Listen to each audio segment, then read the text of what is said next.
Here was once a child, and he strolled about a good deal and thought of a number of things. He had a sister who was a child too and his constant companion.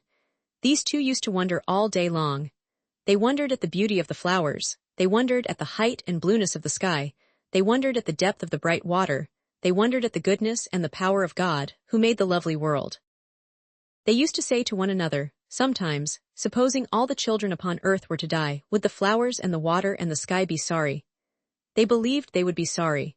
For said they, the buds are the children of the flowers, and the little playful streams that gambol down the hillsides are the children of the water, and the smallest bright specks playing at hide-and-seek in the sky all night must surely be the children of the stars, and they would all be grieved to see their playmates, the children of men, no more.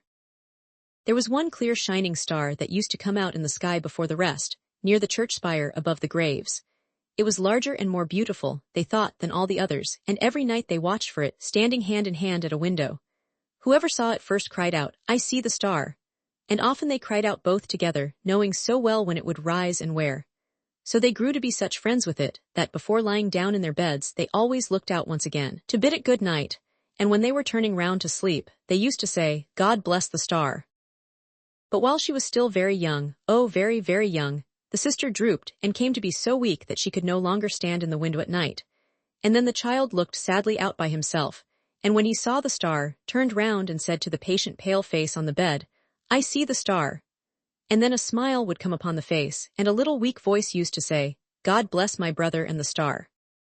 And so the time came, all too soon, when the child looked out alone, and when there was no face on the bed, and when there was a little grave among the graves, not there before, and when the star made long rays down towards him, as he saw it through his tears. Now these rays were so bright, and they seemed to make such a shining way from earth to heaven, that when the child went to his solitary bed, he dreamed about the star, and dreamed that, lying where he was, he saw a train of people taken up that sparkling road by angels. And the star opening showed him a great world of light, where many more such angels waited to receive them. All these angels who were waiting turned their beaming eyes upon the people who were carried up into the star, and some came out from the long rows in which they stood, and fell upon the people's necks, and kissed them tenderly, and went away with them down avenues of light, and were so happy in their company, that, lying in his bed, he wept for joy. But there were many angels who did not go with them, and among them one he knew. The patient face that once had lain upon the bed was glorified and radiant, but his heart found out his sister among all the host. His sister's angel lingered near the entrance of the star, and said to the leader among those who had brought the people thither, "Is my brother come?" And he said, "No." She was turning hopefully away, when the child stretched out his arms and cried, "Oh, sister, I am here, take me." And then she turned her beaming eyes upon him, and it was night, and the star was shining into the room, making long rays down towards him as he saw it through his tears. From that hour forth, the child looked out upon the star as on the home he was to go to when his time should come, and he thought that he did not belong to the earth alone, but to the star too, because of his sister's angel gone before. There was a baby born to be a brother to the child, and while he was so little that he never yet had spoken word, he stretched his tiny form out on his bed and died. Again the child dreamed of the open star, and of the company of angels, and the train of people, and the rows of angels with their beaming eyes all turned upon those people's faces.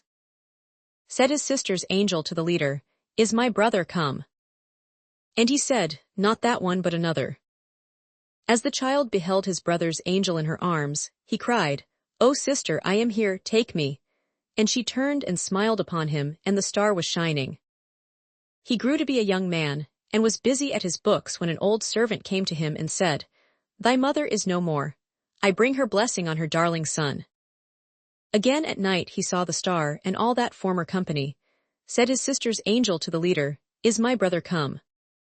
And he said, "Thy mother." A mighty cry of joy went forth through all the star, because the mother was reunited to her two children.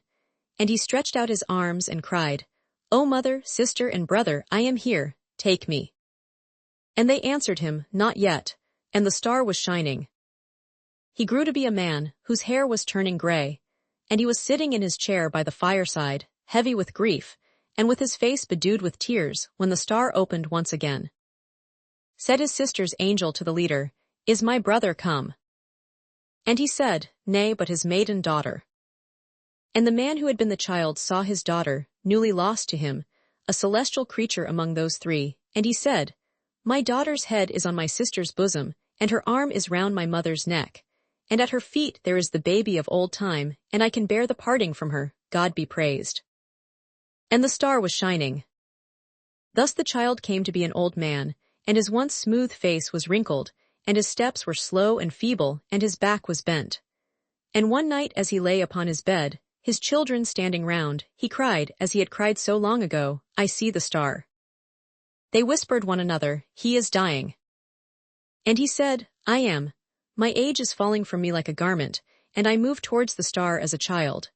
And O my Father, now I thank thee that it is so often open to receive those dear ones who await me. And the star was shining, and it shines upon his grave.